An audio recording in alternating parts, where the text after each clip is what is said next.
இது Colombo காலிமுகத்திடலில் காணப்படுற light house உண்டு. மற்ற இடங்களை விட இது நல்ல வடிவாக இருக்கும். இதுக்கு இப்படி ஒரு ராஜகலை இருக்கத்தக்கதாக ஸ்டெப் மாதிரி எல்லாம் கட்டி சைட்டுக்கு சிங்கம் எல்லாம் போட்டு கட்டி இருக்குது. இதுக்கு முன்னுக்கு அங்கால ரவுண்ட் அபவுட்லேயே ஒரு இதே மாதிரி கலங்கரை விளக்கமும் மற்றது மணிக்கூட்டு கோபுரமும் சேர்ந்த மாதிரியான ஒரு அமைப்பு இருக்குன்னு சொல்லி சொன்னாங்க. அதுதான் உலகத்தில் மிக தொன்மையானதுலேயே ஒன்றுன்னு சொல்லினோம். போய்க்க உங்களுக்கு அதையும் இதில் காட்டுறேன். இதான் அந்த கலங்கரை விளக்கத்தின் என்ட்ரன்ஸ். உங்களுக்கு பேக்ரவுண்டாக தெரிஞ்ச ஒன்றுக்கு ரெண்டு பக்கமுமே இப்படி ஸ்டெப் இருக்கும். நீங்கள் ஸ்டெப்பில் ஏறிப்போய் அந்த வியூவை பார்க்கலாம். அதில் நின்று பார்க்க அங்கால இருக்கிற போர்ட் சிட்டியும் கொஞ்சம் அருகாக தெரிஞ்சு கொண்டு இருக்கும். உங்களுக்கு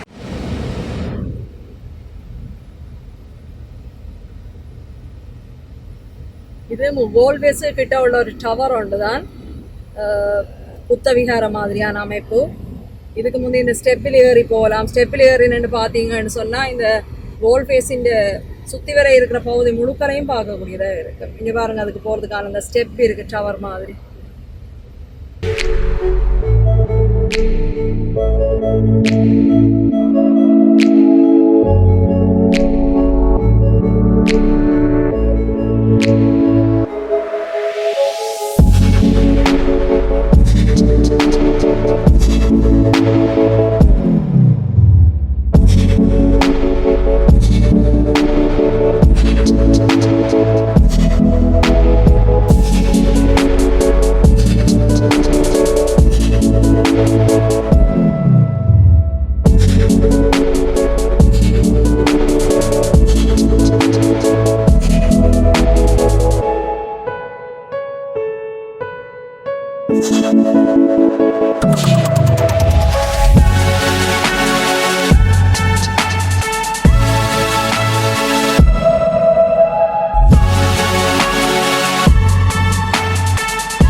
பார்க்கக்கூடிய இன்னொரு இடம் சுதந்திர சதுக்கம் என்று சொல்கிறது இண்டிபெண்டன்ஸ் ஸ்கொயர். இதன் காணொலியை நீங்கள் பார்க்குறதன் மூலம் முழு இடத்தையும் பார்க்கலாம். இதை பெரிய ஒரு சின்ன தகவல் என்று சொல்லி சொன்னால் கேண்டி ராட்சியம் வந்து முடிவுக்கு வரையக்கில் பிரித்தானியர்கள் கையொப்பமிட்டு போயக்கில் கட்டி கொடுக்கப்பட்ட ஒரு சுதந்திரமான இடம்தான் இது. இதில் வந்து எங்களோட நாட்டின் முதலாவது பிரதமற்ற சிலையும் முன்னுக்கு வைக்கப்பட்டிருக்குது.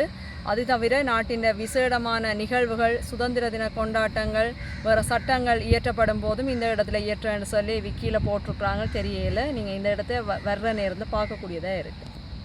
இண்டிபெண்டன்ஸ் ஸ்கொயரின் முற்புற தோற்ற பகுதி. இதில் முதலாவது பிரதமற்ற சிலை தான் வைக்கப்பட்டிருக்குது. இப்படியே பார்த்தீங்கன்னா எல்லா பக்கமும் படியல் கட்டப்பட்டு 4 பக்கமும் அந்த ராஜ அரண்மனைகளில் இருக்கிற மாதிரி நல்ல சிங்க முகம் ஒரு அரசகள தோற்றத்தோடு இருக்குது. அதுக்கு பின்னாலே ஒரு மண்டபம் இருக்குது. அது வந்து வெறும் மண்டபம் தான். அதில் வந்து நிறைய தூண்கள் இருக்குது. அதில் கதை விளக்கம் என்னன்னு சொல்லி தெரியல. அதுக்குள்ள நிறைய தூண்கள் இருக்கிற ஒரு மண்டபம். அதுக்குள்ளே இப்போ போகல, அது வெளியில் பார்க்கலாம். சுத்தவரவும் இது ஒரு சதுரமான அமைப்புக்கு வழிப்பக்கமாக நிறைய சின்ன சின்ன சிங்கங்கள் செய்யப்பட்டதாக சிங்கச்சிலியல் தான் இருக்கும். இதில் வந்து இந்த இடமெல்லாம் இப்போ பராமரிப்பு இல்லாமல் பாசி படர்ந்து போய் கிடக்குது கொரோனா சீசன்ன்றதால். அதோடு சேர்ந்து இலங்கையின் கொடியும் பறக்கிறத காணலாம். வேறு கம்பங்களும் இருக்குது. வேறு வேறு நிகழ்வுகளின் போது அந்தந்த நாட்டு கொடிகள் பறக்க விடப்படும் என்று சொல்லி நினைக்கிறேன் நான். அதை விட அந்த மண்டபத்தின் உட்பகுதியை பார்த்தீங்கன்னு சொல்லி சொன்னால் அதுக்கு வெளியில் பெரிய பூரண கலசம் இருக்குது. அனுராதபுர காலத்தில் அரச மாளிகைகளில் இருக்கிற மாதிரியான பூரண கலசம் இருக்கிறதையும் நீங்கள் இதில் பார்க்கலாம். இதுக்கு பின்னால் வெள்ளையாக தெரிகிறது ஆக்கைட்ன்னு சொல்லப்படுற ஒரு பகுதி. அந்த இடத்தையும் நான் உங்களுக்கு இன்னொரு வீடியோவில் காட்டக்கூடியதாக இருக்கும். இதுதான் அந்த சுதந்திர சதுக்கத்தின் மண்டப பகுதியாக இருக்குது. உள்ளுக்கு வெறும் ஹோல் மாதிரி தான், நிறைய தூண்கள் இருக்குது. இந்த இடத்துல நான் சுற்றி காட்டுறதுக்கு நிறைய சொல்கிறது கொண்டும் இல்லை. கொழும்பில் நீங்கள் பார்க்கக்கூடிய இன்னொரு இடம்ன்றதை தான் நான் இதில் சொல்லலாம்.